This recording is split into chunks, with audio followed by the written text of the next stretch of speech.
We are live. Okay, we are live. This is Senate Finance. This is the 19th. Sorry.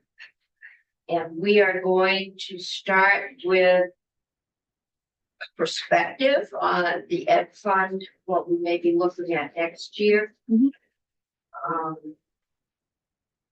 And then committee, I have canceled our out-of-state Zoom witness tomorrow. But I just learned the snow is not starting until 2 o'clock.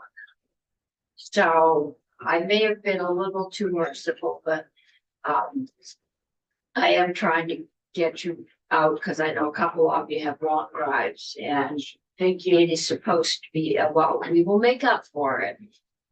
That's okay. There will My worried husband will thank you. yes, we don't.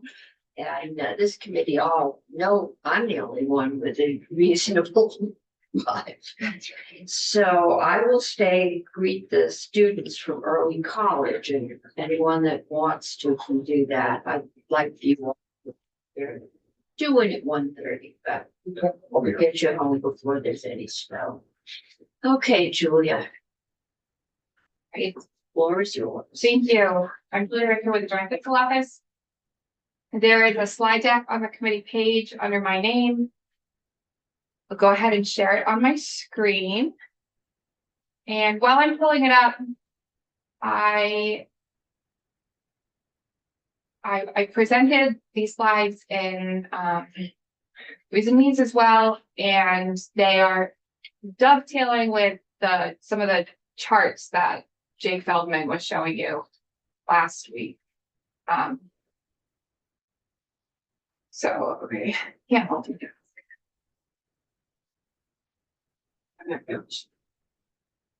All right. Growth, that's a good word. Thank you. Before you get started, could you clarify if you're a partisan or nonpartisan legislative office? I appreciate you asking that sometimes. I am nonpartisan, unbiased, and I don't provide policy recommendations. Yes, no, Just wanted to clarify. the much councils don't do that. Okay, any questions? All right. So 2 pieces that we're talking about. One is a review of the education fund over time. This is the alligator chart and how uses have grown. And then the second piece is looking forward into the education fund, and with a huge number of assumptions and caveats. If all of these things held true, then what would we estimate property tax growth would look like over the coming few years? So this is oftentimes when you're talking about like the yield bill or the education fund outlook, we're only looking into the coming fiscal year. And this is an attempt to look at more, where are we within the current 20 years? So the education fund over time, choosing the years of the analysis that we look at the education fund is obviously going to impact the growth rate, right? So uses from the education fund have grown at different rates over time. So if we look at the past 20 years, 10 years, 5 years, of course, that will impact the growth rate that we're calculating.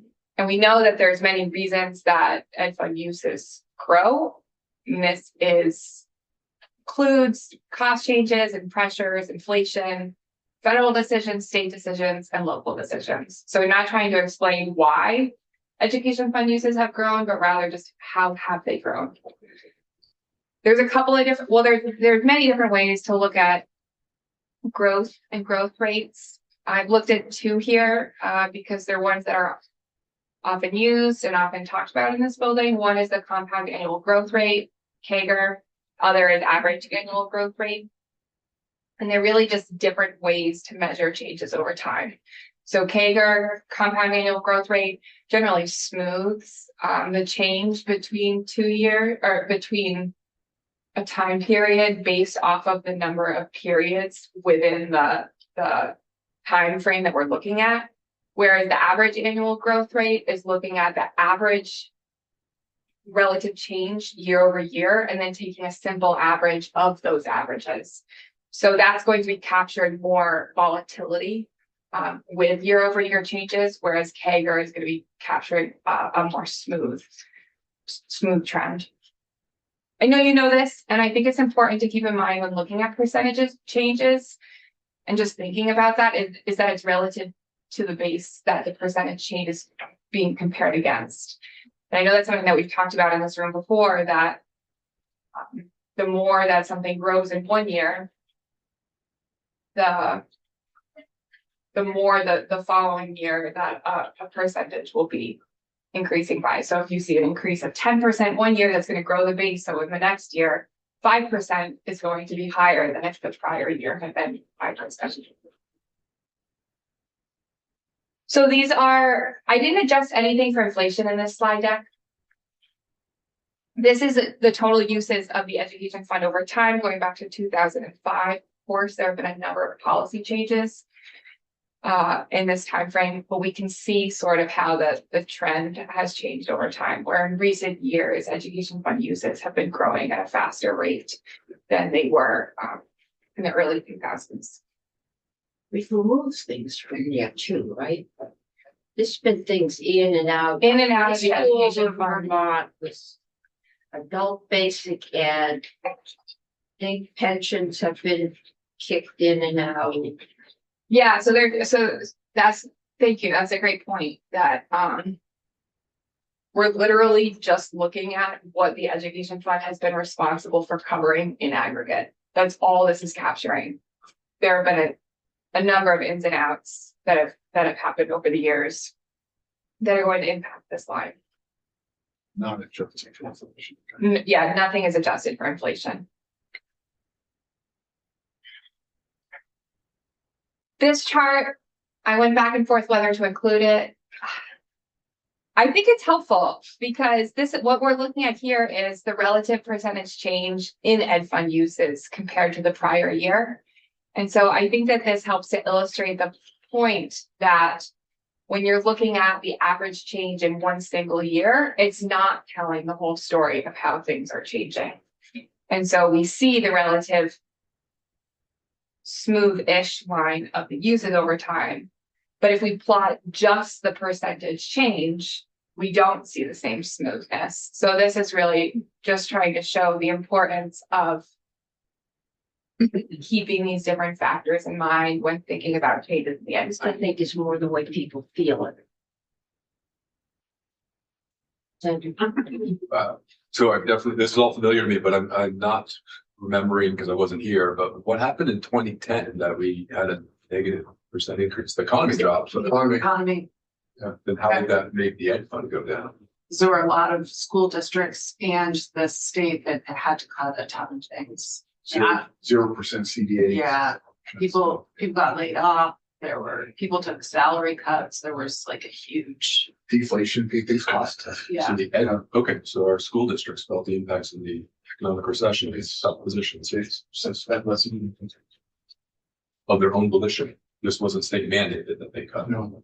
well, that was, It was things going on. There was some job voting going on. wasn't it there? That was when, They reset the base. what was that thing called? The champion or there's something. Yeah. Oh, Was that It that went on in the That's Jim Douglas. appropriations committee Yeah. over at that point, we were mandated to make a general fund transfer with an inflation.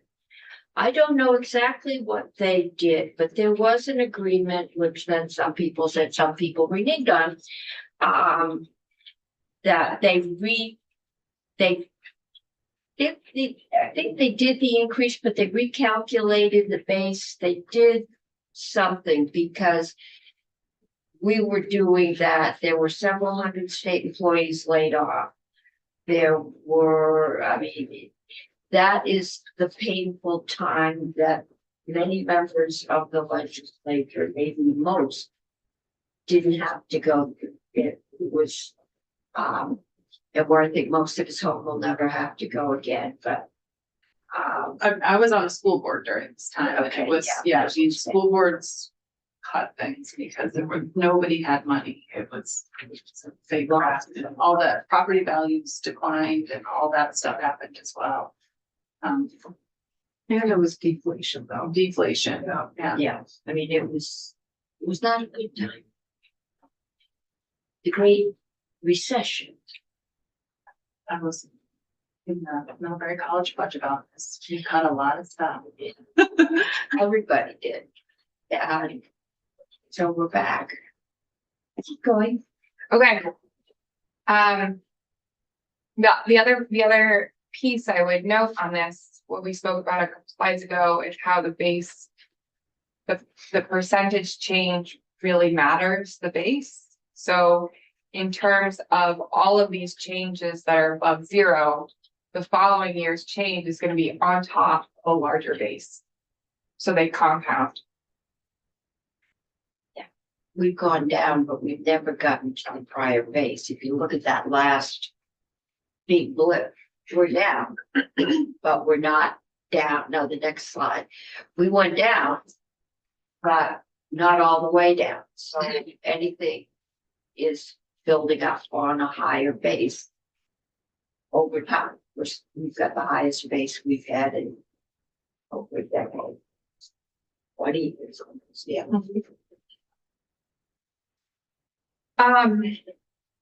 So taking this together, how do we estimate the average, like people ask, how much has the education fund grown over time? How much have uses grown over time? And the question is always, well, it depends, for the answer, it depends on how you calculate the average and depends on what you mean by over time.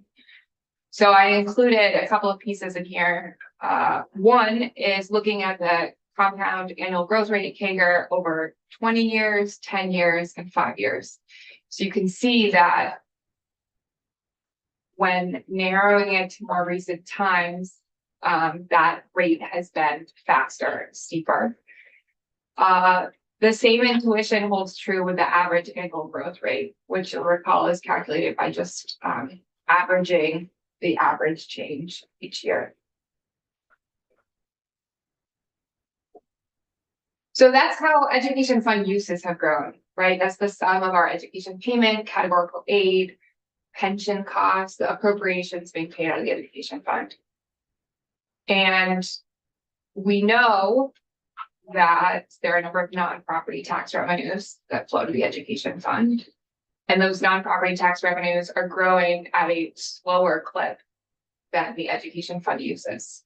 So because the ed fund is a self-leveling fund, and that flexible lever is property taxes.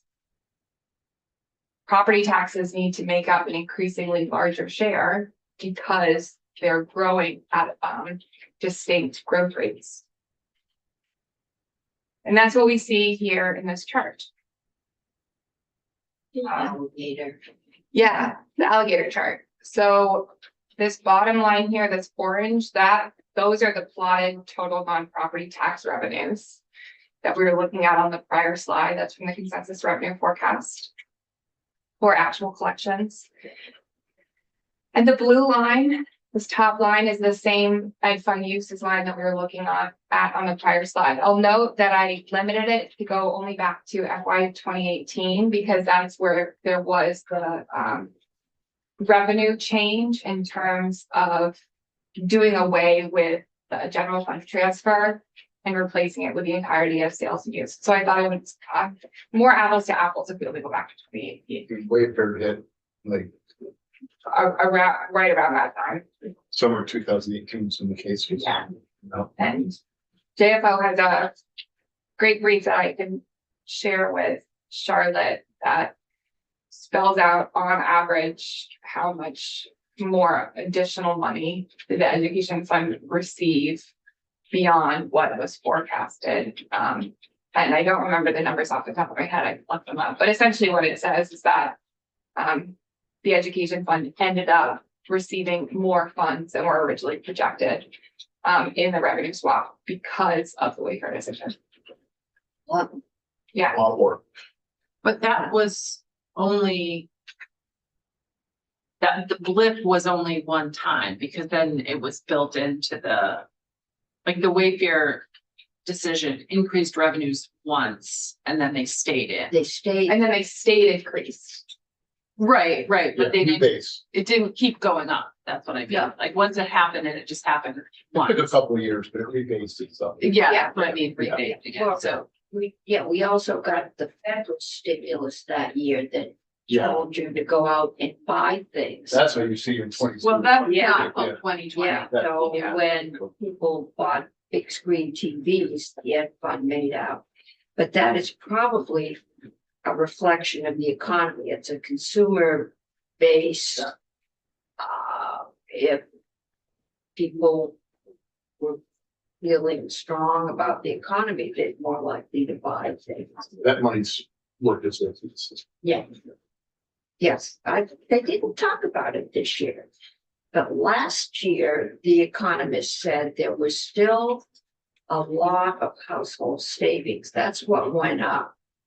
A lot of people did bank that revenue or paid off credit card debt. And that household wealth, I think, is what they called it. But they didn't talk about that this year. So, Can I ask you a question?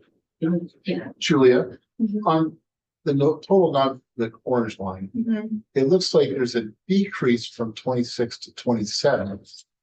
But that's not reflected on this. The $10 million pull from purchase and use. No, so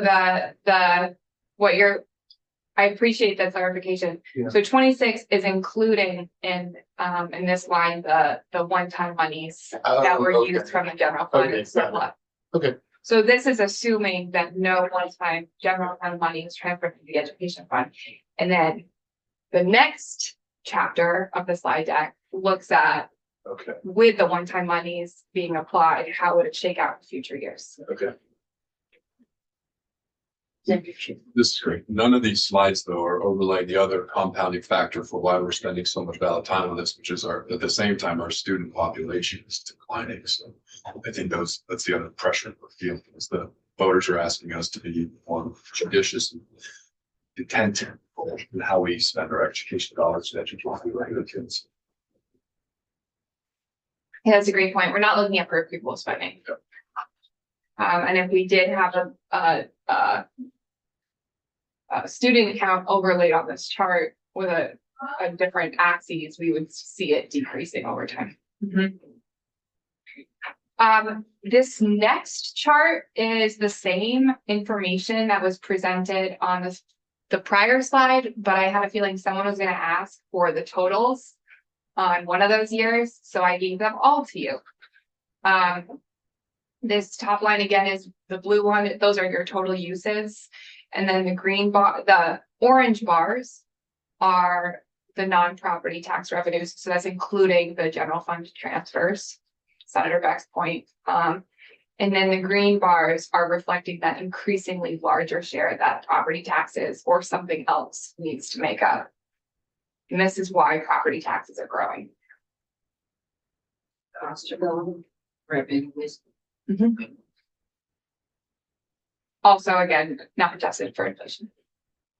Revenue that's going up is property taxes, which we find out a way to cover it. yeah, I mean, sales taxes goes up with last revenue forecast, we were below forecast, right? Yeah, there were, so It's latest, small, but the latest e-board, the January forecast adopted by the e-board. I did link it here. It was, the impacts were de minimis to the education fund right. in terms of. But I thought, well, we saw the last, But there was a downgrade in July. yeah, and the last forecast that we did of the actual monthly revenues, Yeah, it was down a little bit. But and, not where you want to see it going. right, and for the yields bill and the education fund, just like, as you know, just like the budget, we assume the consensus revenue forecast. Right. So, Coming over, it transfers the next year is Mhm. excess money or a deficit. Mhm. Yeah. So that's the education fund over time. Looking forward. Another disclaimer. These are illustrative, they're not an official projection or forecast, and that's because forecasting the education fund in particular is so hard. Because the bulk of it is based off of local school budgets, and we at JFO cannot estimate how school boards are going to build budgets. For the public. Or how the public is going to approve them or not, and how federal changes may or may not impact the education fund. So illustrative, non-official forecast, and I also want to note that we're looking at these next charts are looking at the ed and the prior ones are looking at the ed fund at the aggregate level. So we're not looking at how specific groups of taxpayers are or are not impacted. So this is what I just spoke about. We know property taxes are set to ensure the ed fund is fully funded. So any component associated with the education fund is going to impact property taxes, making it so hard to forecast into the future. And so we really need to approach it with caution because there's a number of significant assumptions that need to be made. And this is based on our current funding formula, right? Yeah, thank you. I will, I think in 2 slides, I'll include all of the assumptions Oh, that I'm making. It's based off of current law. And to your point, with the change to Act 73, assuming the contingencies are met and the foundation formula rolls out, these projections won't have the same kinds of challenges because no longer will education spending be determined at the local level. It'll be, we can forecast forward the education opportunity payment. So we'll be able to know better the trajectory of the ed fund. Using one-time money to buy down property taxes in a single year puts upward pressure on the following year's tax changes. And that's because the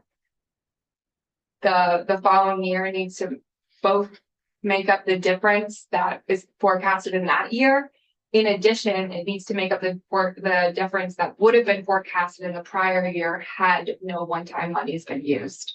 So last year, about 118 million in one-time money was used to buy down property taxes for FY26. And that was the 77 and a bit million from the general fund in one time and 41 million of ed fund surplus.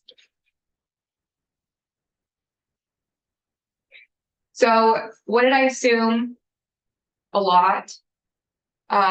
These are the significant assumptions. So I assumed that the ed fund uses would grow by 5% because that was kind of the middle point in terms of the 20 and 5-year CAGR and AAGR projections. That's just the usage now. That's no money going into school construction or. Yeah, I'm saying, let's just assume it's wrong, but it's as good as we can get. Let's just assume that ed fund uses are going to grow at an even clip of 5% year over year. And no new contributions to stabilization. Mm-hmm. So we're using all money available. Mm-hmm. Okay. We're going to assume the non-property revenues from the consensus revenue forecast. We're going to assume no surplus or general fund money in future years unless it's been reserved, which I spell out in the scenarios. Assuming no reversions, assuming no contributions to the stabilization reserve, assuming no changes to federal or state policy that would impact funding, assuming no impact from Act 73 in FY29, and assuming all else equal. I recognize that these are a lot of assumptions and that issues can be raised with any number of these assumptions. The idea is to provide intuition and keep it simple enough for people to be able to hold in their heads the multitude of assumptions. So using all of these assumptions, assuming no buy down, what we see is that property taxes would grow by approximately 13% in FY 27, a further 7% on top of that in 28, and then 4% in FY 29. We can see those estimated numbers here in this first row, and then the relative percentage change year over year. So what the buy down has been doing is kind of smoothing out that 18 and then 12%, the two very high growth years. Yeah, I put together some charts which shows how the buy down has been working. I think the image that I've been using, or that has existed in my mind as I was putting this together, is rather than the buy down smoothing it over a year, it's more pushing it forward. So it's like those increases are coming, and rather than feeling that increase in that year, it's being pushed forward another year and another year by using one-time monies. Because we're not spending less. That money's being spent Exactly. plus. Mhm. Okay. So this is what those numbers look like in a chart going back to FY 23. Now, instead of looking at uses, we're looking at total property taxes or other revenue needed, right? Under the current system, it's property taxes or something else. This next chart, I think this is very illustrative of sort of that pushing it forward, where what if 105 million in one-time general fund monies were used to decrease property taxes solely in FY 27. And what we can see here is that would push the total property taxes collected to about 5% increase year over year. But then that would create, absent no more one-time money, create then a 15% increase in property taxes being collected the following year, because it's pushing it forward. And then going back down to 4%. So it's kind of like catching up to where property taxes would naturally be absent one-time monies, and then increasing at the natural rate. Again, we're assuming a 5% use growth. Now, I heard it in the hall. There's some discussion, I don't remember where I heard it, of maybe it's in the house, of using the one-time money, 1/3, 1/3, 1/3, to smooth out that essential 10% jump. And that, yes, and that's actually the last two slides of the Okay. slide deck, because that's something that's being contemplated. So that's what it would look like if the 104.9 million in one-time general fund were used in 1 year. And this is the chart that corresponds with it. So again, we see the blue line is the same as what we were looking on the prior chart. That's the amount to be collected from property taxes each year. The gray line represents the total property tax needed after accounting for the buy down. So we can see that the buy down has made it so that less monies have been collected than would have been collected. That makes sense. It's literally what it does. And then by using the entirety of the 105 million in 1 year, it then needs to make up that difference in FY 28.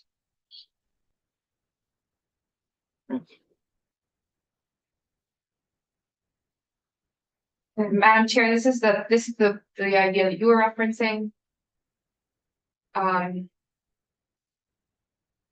folks have been talking about, of if instead of using the entirety of the 105 million in one-time general fund to buy it down in a single year in FY 27, what if that 105 million were used over 3 years? So a third was used in FY 27, 2/3 were set aside to be used in 28 and then 29. And what we see here is this, instead of pushing the entirety of the jump in to FY 28, it creates an increase this year and then the further increase the following year and the further. So it's a little bit more of a slope. Senator Hardy. Just have to point out that I proposed something similar to that last year. Julia did charts for me. I brought them in here. And they were ignored by most people. To do just that, to smooth it over the years and not do it all at one time. Because it just makes the medicine harder to swallow when you have to do it.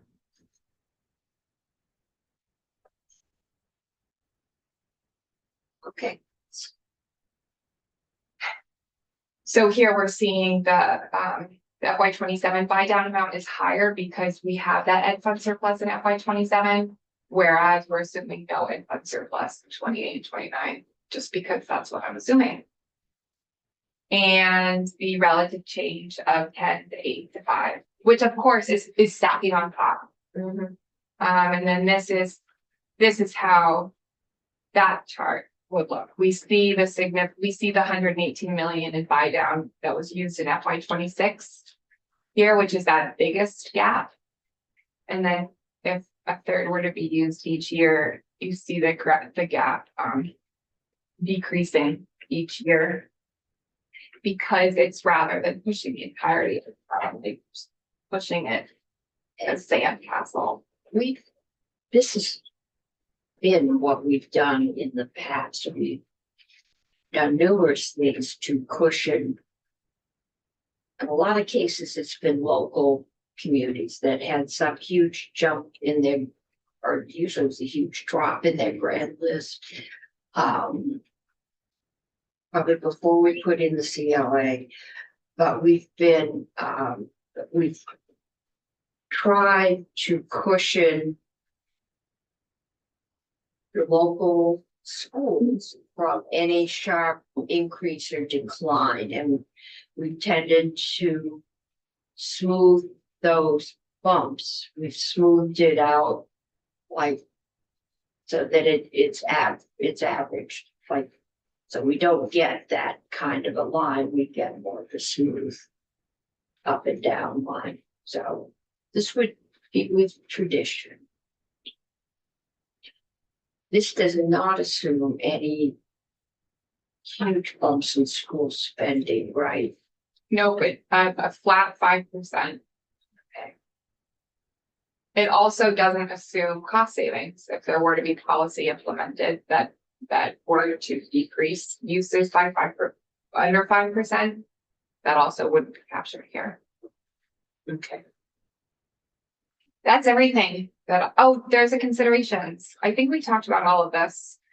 That buying down of property tax in the 1 year puts upward pressure on the following year's changes. The more that's used in 1 year, the bigger the difference to make up the following year. We're looking at aggregate tax growth, so we're not looking at the differentiation between property tax classes nor income groups. And ultimately, if the ed fund continues to grow, if uses continue to grow faster than non-property tax revenues, the alligator chart will continue. Property taxes or something else will need to continue to increase to make up a larger and larger share of the fund. And that is everything I prepared. Okay, committee. Senator Penn. I would just say that whether dumping revenue over 1 year, 3 years, or 5 years doesn't matter, because that's not the problem. The problem is 5%. Until we deal with 5%, we're gonna have the revenue side problem. What does that mean? Means we have to control spending. We can't let it grow at 5% every year. We don't have enough money to make that up. Yeah, it's growing faster than inflation. Right. It's growing faster Economic growth, everything than else. economic growth. It's going faster than the sales tax, which Yep. is a reflection of the economy and economic competence. So But how we use the revenue we do have exacerbates the problem. Well, it can exacerbate the problem, and that's what happened last year. It made it worse this year. You dump money in before the yield letter comes out. It just makes it easier to spend up. It just signals to them. Yes. It signals to them that Well, that's what happened last year, is it was at the beginning of the session. That everybody was like, oh, we're gonna put a bunch of money in and make it better for you. That's what happened. Nobody no, but what I'm backed saying off on that. is if you dump that money in before the tax letter. And that tax letter goes out and it assumes in that yield number that you're gonna dump in whatever, it's a third of $100 million. Then you're gonna show every school district a high yield and they're gonna spend to it. That's fair, but dumping in a whole bunch of money like we did last year exacerbates the things in the next year, and then we don't have reserves to help us if we need it. I know, but that's because we did make a decision to also control the spending side. That- for that- FY27. That's fair, but my point is that you can make the spending side stuff even worse by the choices you make about on how to spend revenue you do have. Okay. The signal you send is extremely important in determining what actually happens at the end. Signal that you send to the public. Yeah, and the signal we sent last year was, don't worry, we'll bail you out. And So, you know, if you want to say how Worse for do this we year. solve the problem, it's very easy. Stop spending. Now, how you do that is what's hard. But the assumption that we're going to continue to have some revenue growth that's ultimately going to make this up, I don't think makes sense. Not. Yeah, not that much.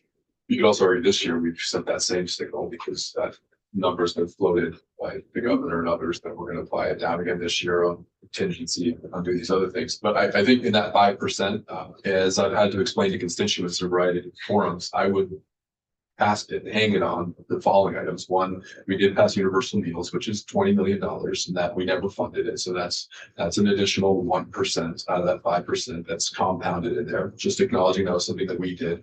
I also think that these school districts hired a lot of people with one-time monies, and so they're working to right size from ESSER. And you can't ignore healthcare costs. I mean, I'm feeling it as a UVM employee. What I'm paying this year is a huge pay cut, and the school districts are covering that too. So, and you can dissect that with, I'm not going to say they're generous, but with negotiated contracts with teachers. So those are the other cost drivers that I keep hearing about that we don't have in the current configuration, the ability in Montpelier to reach in and change those things, but for the universal meals.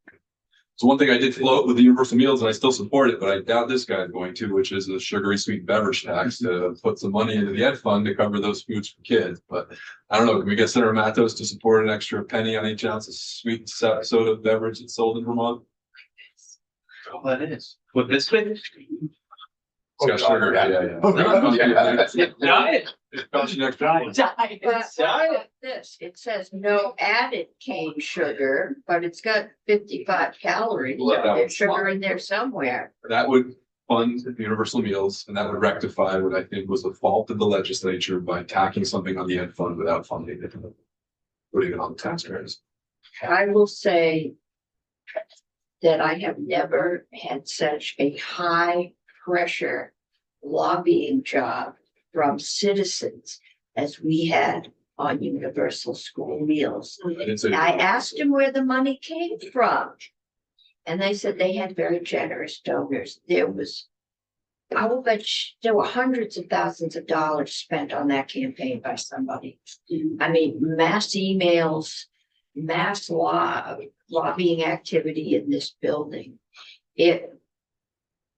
And I will say that if kids don't eat well at school, they can't learn.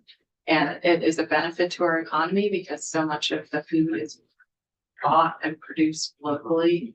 And we pay for books for kids. We should be paying for their food while they're at school. There's so much science and sociology behind why universal school meals are important. And I don't disagree, you know. It was an added cost.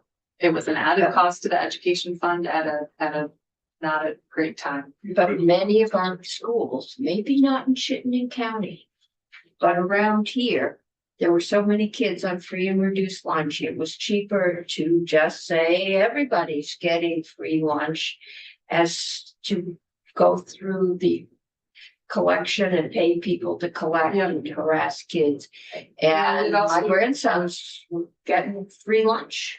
It also we have drawn down more federal funds until the federal government started exploding, but we've drawn down more federal funds back through universal school meals because more kids are Okay. Our guaranteed. next witness is due in about 2 minutes. She's in the waiting room. Oh, she's in the waiting room. Okay. So But you should talk rather than about- re-arguing past decisions, we will come to those decisions perhaps again this year. I can assure you, this room will be full. It's very nonpartisan presentation. Oh, Julius? Yeah. Yeah, well, The school meals will not be a nonpartisan presentation. Nonpartisan for me. Not from you. I worked on you. I wouldn't mind overlay student population There. over that. Yeah, I'd be curious. 80, not weighted, just 80. I can follow up with that. Yeah, it would be good to see the. But I think as the students go down, since the schools get paid per student. That. And you know, when it first started, they said, well, you lose one kid in a class of 10, you can't cut the teacher. But at what point, when you lost 5 kids in a class of 10, and you still don't cut the teacher, I think that may be where we are now. Because this has been going on, we've been declining for 20 years. Yeah, lots of schools with half the kids in the staff, Yeah, basically the same or more number of employees. I still come back to that same question I could keep asking. What is it gonna cost to educate a kid in Vermont when there are no kids in school at all? that, Is it gonna continue to rise? well, it will be private tutoring. Operations and maintenance, I'll bring it up again, $204,893,023.80 in 2024. Right. Bob Donahue gonna send me the 25 numbers. What was that? It's not 204 million. But, Eight actually, percent. 205, it's Different- a cost of doing business.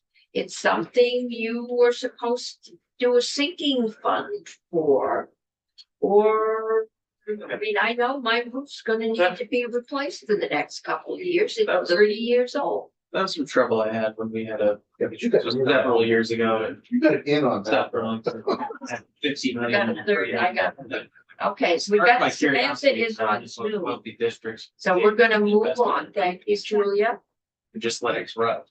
That's the If decision. you don't made by the finish today, we'll taxpayers. be back. People who vote on the budget. Okay, Samantha, Crack, but I wanted welcome.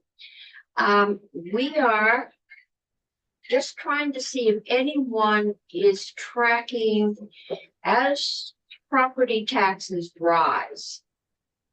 Are we seeing a rise in delinquencies?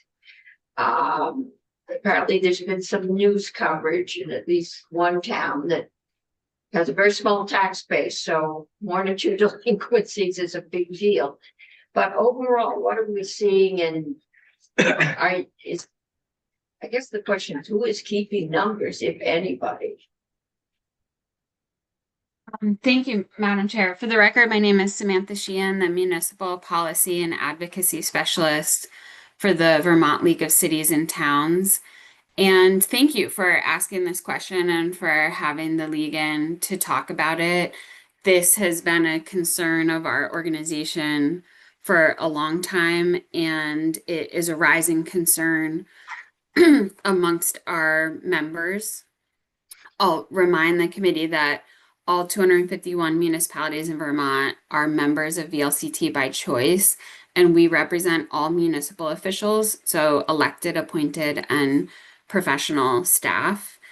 The short answer is no one is tracking an aggregate number of delinquent property taxes. However, every town does know this information for the purpose of their annual report and annual audit. So I've prepared some information and testimony today, and then I'm happy to have a discussion and answer any questions about it.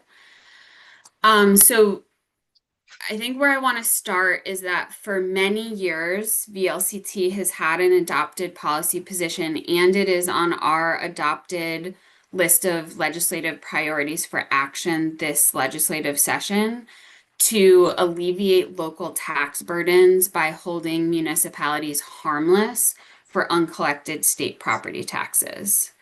And we've heard recent and increasing anecdotal complaints and rising concern at the municipal level that reporting to us that the rate of delinquency on property taxes is increasing under the increasing burden of the state education tax. So I did get to hear some of the end of your most recent discussion, and I know you're aware that the state property tax has increased over 40% in 5 years, and that's an average. Some municipalities, including one we'll talk about today, Granville experienced 38% increase in 1 year in 2024. So Before you as go, the Linda, Yep. just refresh my memory before you go forward. The town collects the taxes. yes, Remits everything that the school has budgeted for to the school or to the state to send for the school. And then the municipality is left to swallow the entirety of the delinquent taxes, even though arguably, if it's still a 2/3, 1/3 split between municipal and school taxes, 2/3 of that delinquency should go to the schools. But the schools are getting all, if it's enough, so it is the municipality that is left holding the bag for the entirety of the delinquencies. that's correct. So the municipality collects the full property tax bill and then remits the portion that's owed to the state. And so in this way, delinquent taxes drive a local tax burden really in 3 ways. So the first is the one you've identified, which is they have to pay the state education tax even if it's uncollected. So that's the biggest way. The second way is that they're carrying their own deferred municipal tax revenue. So they're not collecting their municipal tax revenue on that property tax bill that has fallen delinquent. And then the third way is that if necessary, towns will take out short-term debt, often in the form of a tax anticipation note. And so they may be paying interest on the short-term debt that they're using to manage the sort of failure to develop the cash flow necessary, both to meet the obligations of their municipal budget and the obligations of the state ed fund. So in these 3 ways, delinquent taxes create new property tax burden inside of the municipal budget on the other payers. And so we're sensitive, of course, our members are sensitive to the delinquent payers and their inability to pay or to pay on time or in full. But we're also very sensitive to the fact that there are other low and moderate and fixed income property taxpayers in our towns who are then carrying that financial burden in the next year's fiscal budget. So,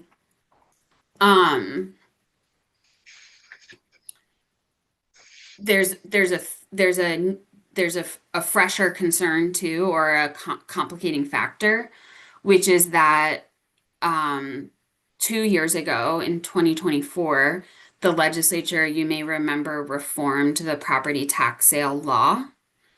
And many of those reforms were good and necessary. VLCT had some particular concerns at the time, but a result of that reform is that now so one way that a municipality can recover those costs is through the tax sale process.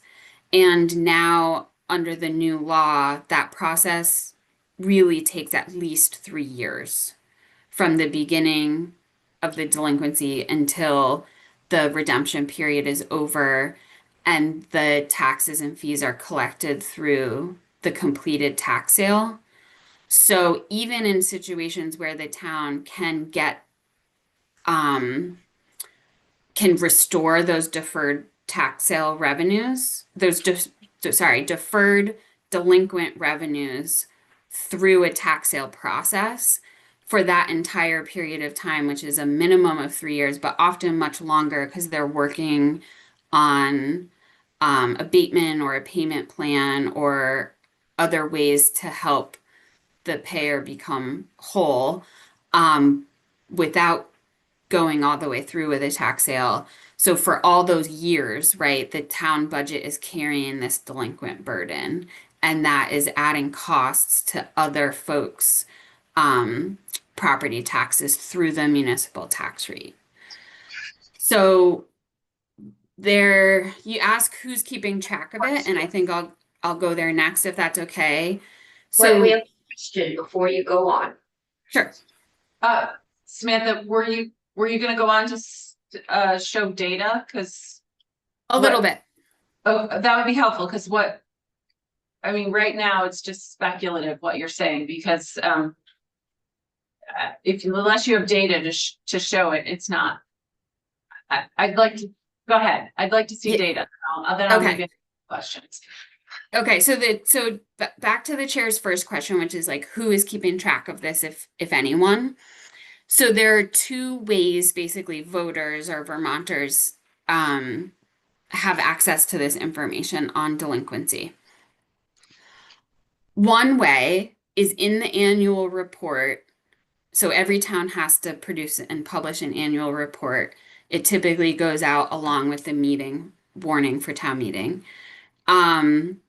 And every town has a delinquent tax collector.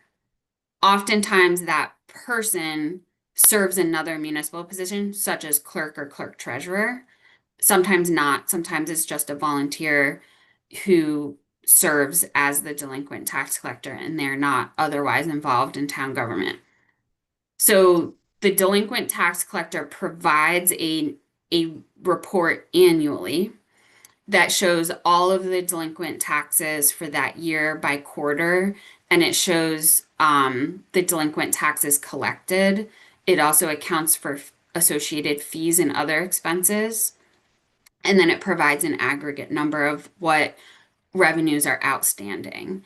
And so typically, although I'm sure not with a 100% success rate, that the delinquent tax collector provides that annual report to the select board, and then the select board includes that in the annual report of the town to voters. The second way that we have access to this data is through the annual town audit. So every town must complete an audit. It doesn't have to be done by a CPA. Many town audits are done by a board of auditors who are volunteers. But still, that audit is completed and the audit information is published as well in the town report. And so the delinquent taxes sometimes are reported in the audit as deferred revenue. Sometimes they're reported as a liability, but basically they're included and considered in the audit of the closed prior fiscal year. So that said, each town knows what its own delinquency is at any given time. It certainly knows what its delinquencies were at the close of the last fiscal year. So right now, as we talk about this topic today, every town is preparing and finalizing these reports for fiscal year 25 and making them available. No one is aggregating this information for the purpose of the statewide education grand list. So we don't know the statewide number and or trend. So I should also say towns are not really reporting trends, right? These are just one-off annual reports they make available to voters. So I pulled a couple today, and so Cambridge is reporting 250,000 in delinquent taxes for FY25. they have about a $4.5 million town budget. Barry, I think, is a good counter example. Barry has about 500,000 in delinquent taxes, but their budget is more than 50 million. So it's a But bigger number, but those are dollar numbers. I yes. think it would be helpful if we knew statewide, last year there were 1,000 people that went delinquent. And this year there were 1,010, and next year there were 3,000. Because it's the trend line that we're trying to see, because there's some people that don't think property taxes are too high. People are still paying them. And trying to get data that would either confirm or deny that. That doesn't pick up the folks that are not eating well in order to pay the property taxes.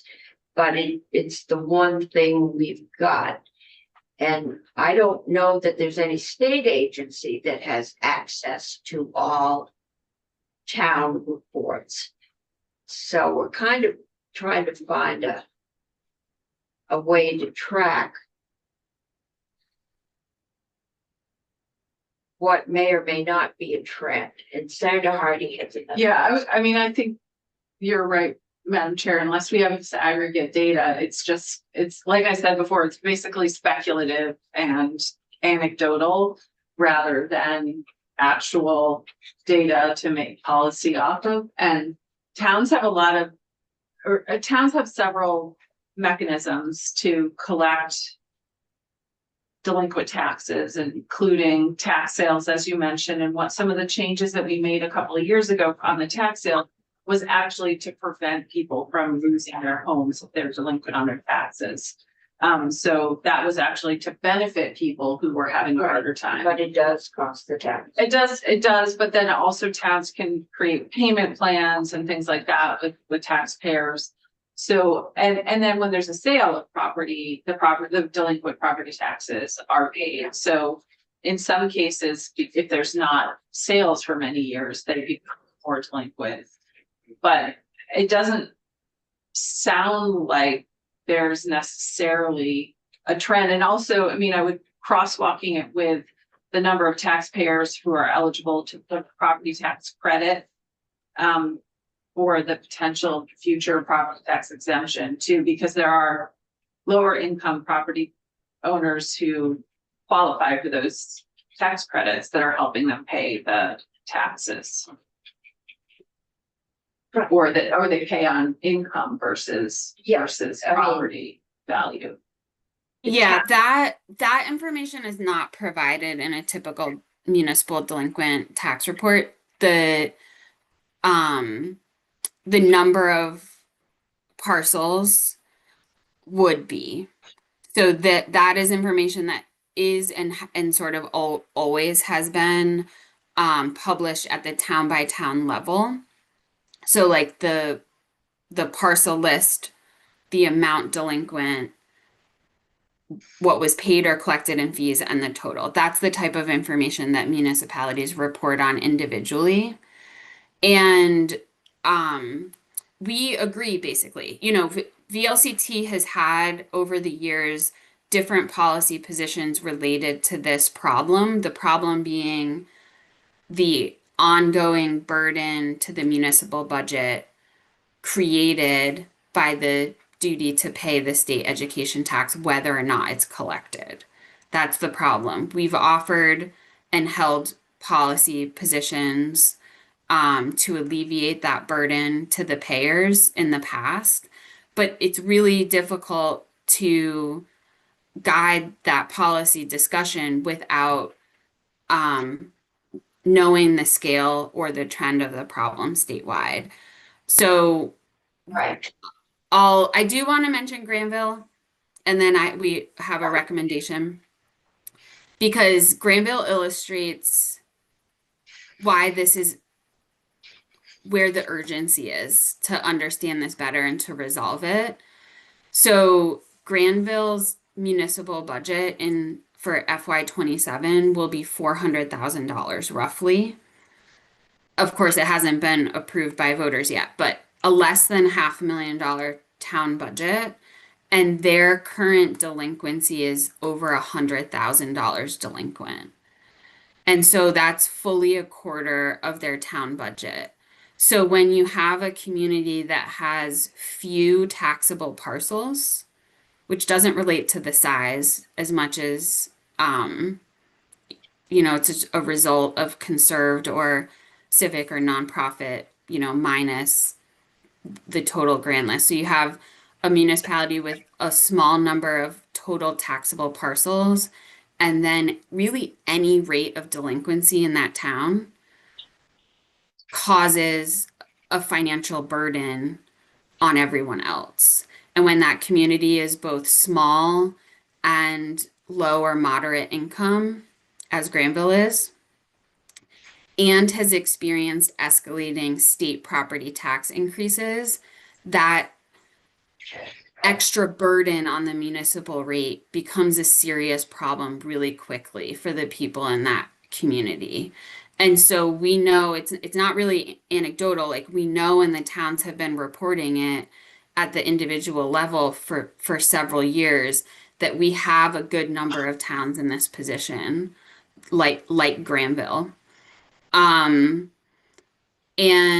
so our recommendation, we think it's pretty simple. Hopefully the committee would support it. Would be to task the Department of Taxes with an aggregate report. So this is data that exists in different forms, like literally sometimes it's in a Word document table and sometimes it's in an Excel sheet, depending on how the town produces its report. But it's factual information that's available and is public. But so we just need someone within the appropriate state agency. We're assuming it's a Department of Taxes, but I think that probably makes sense, that could collect and then aggregate that report in a way that would be useful to guide future policy conversations about it. I think we agree it would be useful and helpful to have that information. We're already asking the Department of Taxes to do a lot, and I think we were thinking, since you want to convince us that we shouldn't ask you to remit the school funds, that you might be the logical organization to collect that information. Because it would, an example like Granville, yeah, they're the exception that proves the rule. And until somebody can come in and say 100 out of your 300 and some or 200 and some towns are seeing this problem, that you can't make a policy decision based on two towns. Yeah. Which are outliers. I mean, they're very, very small. I don't know why they're not a Gore, and my niece lives there. So, but they are small. It's just the one thing that I would worry about, particularly when we consider how towns deal with delinquent taxes very differently. Whether or not we should have a conversation with the auditor's office regarding consistency of reporting standards. Because it's great to add a bunch of numbers, but if we're adding numbers that mean different things to different people and that are not done in a consistent manner, then the end result is frankly going to be worthless. And so my suggestion is have a conversation with the auditor's office regarding that subject of consistency before we go Okay. ask anyone who's doing Otherwise, anything specific. ask the auditor's office to come in and maybe they would like to. Yeah, I was gonna say, They might, yeah. The information that's reported is consistent. Like the form that it takes as like a physical document is not, because the town can just sort of choose. It could be in a PowerPoint. It could be like, but the fact of the delinquent taxes is consistent. We know the parcel holder, the titled property owner, the parcel ID, the amount owed, the amount collected, and the fees associated. Every town knows that set of facts relating to delinquency. As to if VLCT would produce this, Um, I'm not the executive director or the board of VLCT. I certainly can't direct us to do anything. Also, the legislature cannot. I mean, I think how we- we've partnered in the past Yeah, is through an appropriation to an agency. VLCT may or may not sort of bid on the work. Yeah. I also think there's some value in having it in a public agency, whether I understand tax Yeah. department, but having the auditor tax department, just because then it's seen as more neutral or whatever, because even though you're often, I mean, you have a role to play, you lobby us, so having a state entity do it is potentially more neutral. can ask. I definitely agree that this seems like a great project for a college intern for. Yeah, oh, I could get some of those, yeah. Yeah, And Samantha, I'd love to talk to you more about Grantville. That is a huge percentage and they are tiny. There's a lot of national forests there. It's a beautiful drive through Grantville, but they have beautiful drive. very, yeah, it's in my district. I Drive Warren and keep going. grew it in the snow a lot. But Washington County. yeah, seriously, next time you're in the building, if you have ideas, let me know. yeah. Yeah, I would just like to agree. I mean, our yes, I'm a registered lobbyist, happy to always be invited to speak with you, but we are a nonprofit organization and we are an interest group, and I think those are fair points about VLCT's role here. But what we would also say is these are delinquent state property taxes, right? This is the tax rate that the state has assessed on the property owners. The municipality was obligated to collect and remit those payments and is now carrying the burden when they go unpaid. But it's the state's revenue ultimately, and it's the state's tax rate that is where this problem originates. And so we think it's appropriate and useful for the department that facilitates that to have more information about it. Okay, I mean, That's fair. if the system is working the way it should and the taxes are all getting remitted, then there's no problem. You collect them. I believe the clerk gets paid something for doing that, if I remember Act 60 negotiations. And you send them in. It only becomes a problem when there are delinquencies, because then the town budget is left with the hole. It's one of the ways we have traditionally sheltered education from the ups and downs of the economy. And whether or not that's wise, I think may be being discussed. But at this point, if delinquencies are going up, then we're going to see more and more towns left with holes in their budget. So it's something we do need to look at. Okay. Anything else we should hear? I'm checking my notes. Okay. No, I think that really covers it. Yeah. Okay, thank you. Thank you so much. Thanks, Sam. Okay, committee, we've got 15 minutes until Jill Briggs Campbell comes in to talk about the literacy program in the BAA. And then I have moved Patrick from tomorrow over to today to talk to about S-282, the wealth proceeds tax, and see if we can do a little kind of committee discussion with him.